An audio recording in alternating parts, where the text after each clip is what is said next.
everyone, my name is Courtney. I write under the pen names Lyra Parish, and I'm one half of the USA Today bestselling duo Kennedy Fox. And today we're going to talk about my 9th month of being a full-time self-published author. If you're new here, I quit my job effective as of March 1st, 2020, and each month I try to do updates, kind of letting y'all know how my month went and what we were able to accomplish, what I'm doing with my backlist, the books that I read. It's one of the things that I knew that I wanted to keep up with throughout the year, although sometimes it's very hard for me to make videos. So far, I've been able to do that. Now, once I hit my 1 year out, I don't know if I'll do it quarterly, but I'll have to figure out a new schedule just to keep you updated. I know many of you really enjoy these updates. I appreciate that y'all want to watch this and that y'all find it interesting for me to kind of chat about what happened during the month and what was really going on. For me, November was spent writing and editing. And I'm talking about non-stop writing and editing. The thing is, me and Brooke know that releasing in December and January is typically hard. Our book was releasing on December 1st,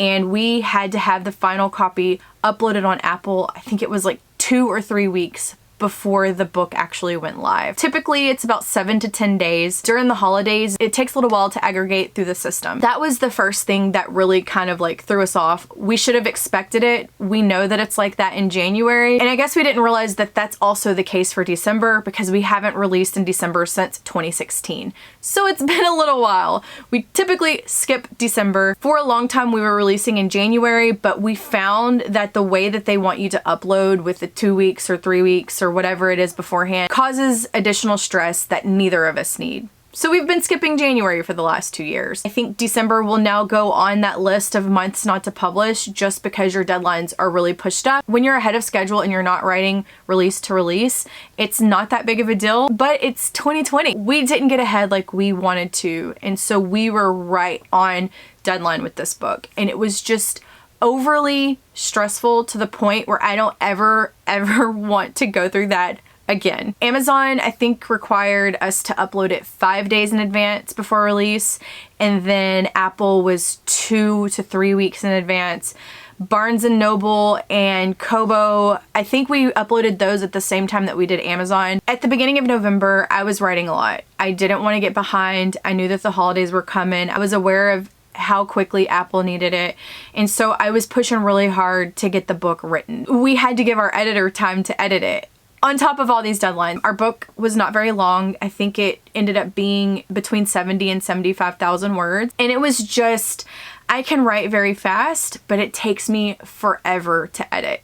And I've explained that several times. I call it editing hell because it's literal hell for me to have to read through it and just make it better. I'm so critical when I am editing that it takes me forever. So I was timing it and it took me about 30 minutes to get through one page. And it's because I don't edit as I write. So I just write. I turn everything off. I don't self-edit. I will fix small mistakes like misspellings and things of that nature. But for the most part, I am just moving forward. There are some writers who, while they're writing, they are constantly going up to the previous sentence or paragraph, rewriting, and then going down. And so they spend a lot of time writing. I'm not that person. I can get a draft down within 2 weeks, but it would take me at least a month to go through and self-edit. My brain works in two parts. There's the creative side and there's the analytical side. It's why I can write books and why I can be an accountant. It's why I can, be a creative person and also be very good at business, because I've got a creative and an analytical side.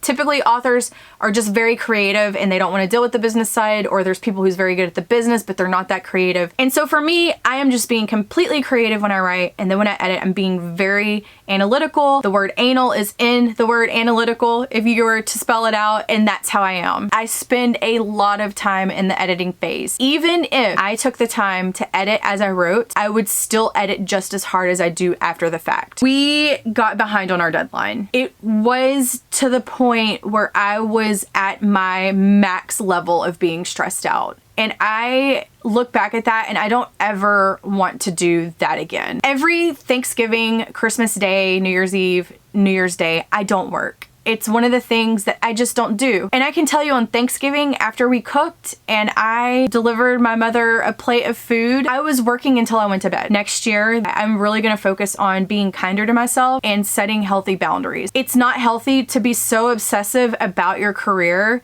that you can't even break away from it for one day to be with the people that you love. And I realized in November, because we were so behind, I was rushing the time that I was spending with my dad because I had things to do. And I don't ever want to do that. And that is where I was the entire month. I was not able to breathe until I knew that the people who had pre-ordered that book had gotten it on their e-reader, because I was that stressed out. I just knew that this book was going to be the one where we did not make our deadline and we lost our pre-order for a year, which would have been detrimental to our business. It was essentially a wake-up call that we have to get ahead of schedule. And I know that I've been saying that all year long, but it's at a point where with our releases and the way that we have them stacked next year, that if we write deadline to deadline, we will not release those books when we're supposed to come spring, summertime, which is May, June, and July. We've decided to release 3 books back to back. That's in our series. It's like a 9-book series. When I look back at that decision, I don't know if it was the best one. I know that we'll make really great money because we'll be closer to the end of the series. We will have built our audience up at that point, but at what cost are we releasing back to back? And that's what we have to figure out. I don't mind releasing back to back as long as we are not writing up to the deadline, because that's way too stressful. And it wasn't just me stressed. Brooke was stressed. I was stressed. I know I was stressing out my husband. I know that, you know, I was stressing out my dad, because when I would go and visit him, it's all I would talk about. I'm like, Dad, I am behind. Like, I've got to work. I've been staying up till 5 or 6 o'clock in the morning, and I woke up at 9:30 to come and see you, and I'm exhausted. And that's just not fair to the people that are in my life. And November was a month to remember. It was to the point where I was asked to speak at a round table at this conference that I just went to, and they really wanted me to do it, and I was just so overwhelmed with everything. I declined, and I've never said no to that. For the last 2 years that I went, I have shared knowledge that I have. It's why I have this channel. I was like, I literally can't. I cannot add anything else on my plate because I'm already at my max. It was a stressful month, and I know, like, when I say it out loud, it sounds so kind of like stupid, like, because we set our own deadlines and we are the ones who write our chapters and we know when we need to have books to editors, and like, it's all self-inflicted stress. But I think when we decided to release like that in December, we imagined that we would be ahead of schedule. And so we set up pre-order for this book in May, and I think that we imagined coronavirus wouldn't be a thing, our lives would be back to normal by the fall. Like, I think we really believed that things were gonna change. And it's just crazy to think that we're in December and the world is still the same as it was back in May when we decided that we were gonna release this book in December. And the things that throw you off are the things that you have no control over. The beginning of November was stressful. It was election time. I always tell people, do not release during election week. It's a bad time to release. And this one was even worse. I was glued to the television the first week of November. I was trying to work, but it's just, I couldn't concentrate. There was too much going on. That kind of like threw me off. And I know that it threw Brooke off too. And it was just a lot. December has been just as crazy. I'm not gonna go into details about December yet because I'll talk about that in January when I do that wrap up. But I can tell you today is December 10th. I know this video will more than likely be posted tomorrow. And the first 10 days of December have not disappointed. They have been pretty crazy. Just to be honest, like, if I would have told myself December 1st that all of these things would have happened by the 10th, I would not have believed myself. So my stress level in December has been pretty high. It has rolled over from November into December, and I'm trying to get a hold of that. We are in the process of plotting a new book right now. We have time. We are trying to get ahead because neither one of us want to be in the position that we were in beforehand.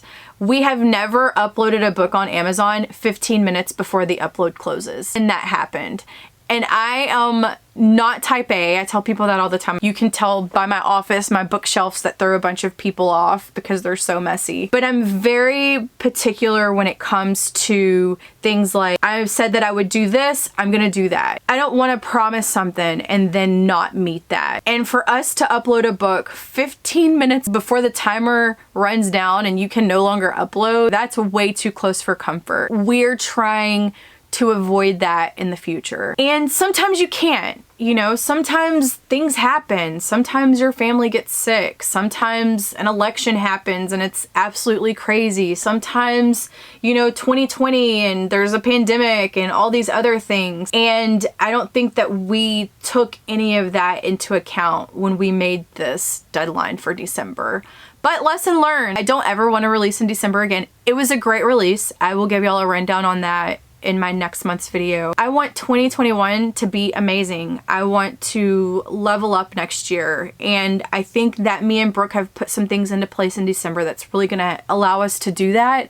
I'm so excited to share those things with you. As you know, I was too stressed out to work on anything. I did kind of start setting up my Scrivener files and looking up agents and stuff for when I decide to look for an agent next year. As far as reading, I didn't have any extra time, guys. Like, I didn't even have time to really watch a movie with my husband. Like, there was no extra time to do anything. It was literally writing and editing every single free moment that I had. So it brings me to the whole point of, well, do I regret it? Do I regret pushing myself that hard? Do I regret the release? Do I regret any of that? And absolutely not. I think the book was good. It was one of the hottest books that we've ever written. It has a lot of intimate scenes in it. It's Hallmark. That's not fade to black. It's a snowed-in best friend's brother who's a hot doctor romance book. And our readers really enjoyed it. And we've gotten a lot of great feedback on it. And so I don't regret pushing so hard. I don't regret not moving the release. Like, I'm very happy that we released it then, because now we can breathe and we're not still trying to like get everything together at this point. And there's just been some other things that, like, I'm glad that we released when we did, because it would have been a way worse situation than what it already was. But like I said, November was a month to remember. I know December is going to be so much better.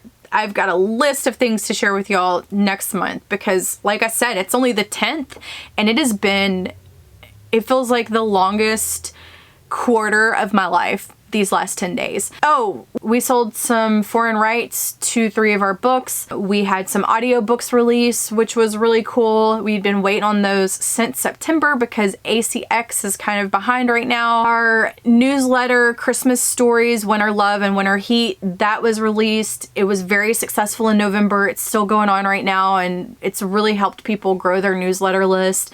And there have been some positive things. Like, I know that this video is all me kind of like complaining about the deadlines that we made for ourselves, but it happens. And I want to come to y'all and I want to be honest about the way that I felt and what I was able to accomplish, and to prove that it's not always sunshine, rainbows, and unicorns. Like, I'm still grateful. I would rather be stressed out writing and editing all month than working at my corporate job and getting ready for end of year close, because that's what I would have been doing on top of my deadlines. So I'm very happy that I get to do this, but it doesn't mean that it's not stressful, and it doesn't mean that it's just easy, because it's not. You all know that. Self-publishing is not the easiest thing, and sometimes you get knocked off your axis and you've got to like stand back up, put your big girl panties on, and work your butt off to make deadlines happen. And that, unfortunately, is how my November went. But we will be prepared for February and March.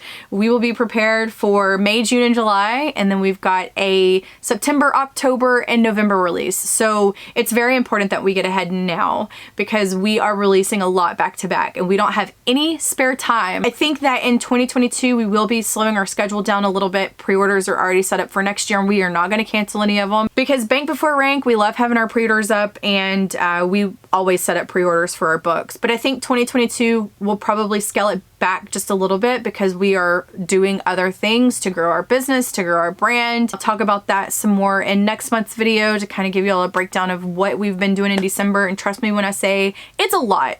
We have been doing a whole lot, but it's going to move us to the next level, because this year so far, we have already exceeded what we made last year as Kennedy Fox. Next year, the goal is to try to hit the 7-figure mark. I think that we can absolutely do it. I want us to be 7-figure authors in a year. So me and Brooke are currently busting our asses to make that happen. Right now, I feel like we're pretty much unstoppable. We're not gonna let anything hold us back. We're not gonna let anything tear us down, staying in our lane and moving forward. And I think that it's really gonna pay off. That's what happened for month 9. I am so glad that y'all are here. I've been busy with deadlines. I apologize for not updating you all. I'm trying to get back on schedule, but y'all y'all know that writing comes first, and I know that y'all understand that. But anyway, that's all I have for this video. I hope y'all have an amazing, incredible weekend. You accomplish all your goals and you write all the words, and I'll see you again in my next video.